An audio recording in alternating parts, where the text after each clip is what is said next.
కోట్లాది తెలుగువారి హృదయాలు ఆయనకు ఆలయాలు, మాతృమూర్తుల ప్రేమానురాగాలు ఆయనకు నీరాజనాలు. తెలుగు వారికి తెలిసిన దేవుడు ఎన్టీఆర్, తెలుగు వారిని కలిసిన దేవుడు ఎన్టీఆర్, తెలుగుదేశంతో తెలుగు వారి తలరాతను మార్చిన నాయకుడు ఎన్టీఆర్. తెలుగు మహిళలకు తొలి ప్రాధాన్యతనిచ్చి తెలుగుదేశం ప్రస్థానాన్ని ప్రారంభించిన ఎన్టీఆర్ గారు ఆడపడుచుల ఆత్మగౌరవాన్ని ఆకాశమంత ఎత్తున నిలబెట్టారు. ఆయన అధికారంలోకి వచ్చినప్పుడు స్త్రీలను కేవలం ఓటర్లుగా చూడలేదు, వారిని నిర్ణేతలుగా మార్చారు. ఆస్తి హక్కు ద్వారా ఆర్థిక స్వేచ్ఛను, రిజర్వేషన్ల ద్వారా రాజకీయ అధికారాన్ని, విద్యా సంస్థల్లో, ప్రభుత్వ ఉద్యోగాల్లో సమాన అవకాశాలను కల్పించి మహిళా సాధికారతకు అసలైన నిర్వచనమిచ్చారు. మహిళల ఉన్నత చదువుల కోసం తిరుపతిలో శ్రీ పద్మావతి విశ్వవిద్యాలయాన్ని నెలకొల్పారు. ఎన్టీఆర్ గారి ఆశయాలను కొనసాగిస్తూ చంద్రబాబు నాయుడు గారు పార్టీలో, ప్రభుత్వ పథకాల్లోనూ మహిళలకు పెద్దపీట వేశారు. దళిత సామాజిక వర్గానికి చెందిన ప్రతిభా భారతి గారిని ఆంధ్రప్రదేశ్ శాసనసభ స్పీకర్గా నియమించారు. డ్వాక్రా సంఘాలను సృష్టించారు. తక్కువ వడ్డీకే రుణాలందించారు.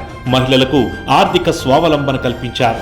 దీపం పథకంతో గ్యాస్ కనెక్షన్లు ఇచ్చి మహిళలకు కట్టెలపోయి కష్టాలు తప్పించారు. ఆ దీపమే నేడు దీపం 2.0గా మారింది. ఏడాదికి 3 ఉచిత గ్యాస్ సిలిండర్లతో మహిళలకు మర్చిపోలేని మేలు చేశారు. వృద్ధాప్య, వితంతు, ఒంటరి మహిళ పెన్షన్లు, తల్లికి వందనం, స్త్రీ శక్తి ఉచిత బస్సు ప్రయాణాల వంటి అనేక సంక్షేమ కార్యక్రమాలతో ఆంధ్రప్రదేశ్లో మహిళా సంక్షేమం వర్ధిల్లుతోంది. రాష్ట్ర హోంమంత్రిగా దళిత మహిళ వంగల్పూడి అనిత గారికి అధికారం ఇచ్చారు. మొత్తం 3 మహిళలకు మంత్రి పదవులిచ్చారు. ఎంపీగా బైరెడ్డి శబరి గారికి అవకాశం ఇచ్చారు.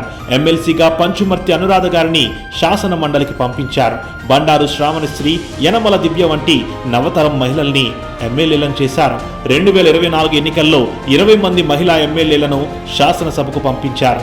ఏదైనా ఒక పని మంచి పనికి సంకల్పం చేస్తే దాన్ని సాధించే వరకు నిద్రపోకుండా చేసేది మా తెలుగింటి ఆడబిడ్డలేనని చెప్పి మరి ఒకసారి తెలియజేస్తున్నా.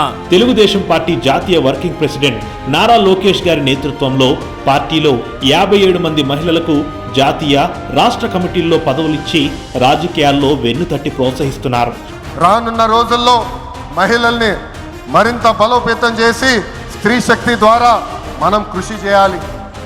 పార్టీ పదవుల దగ్గర నుంచి అన్ని రంగాల్లో మహిళల్ని సమానంగా బాధ్యత, భద్రత కల్పించాలి.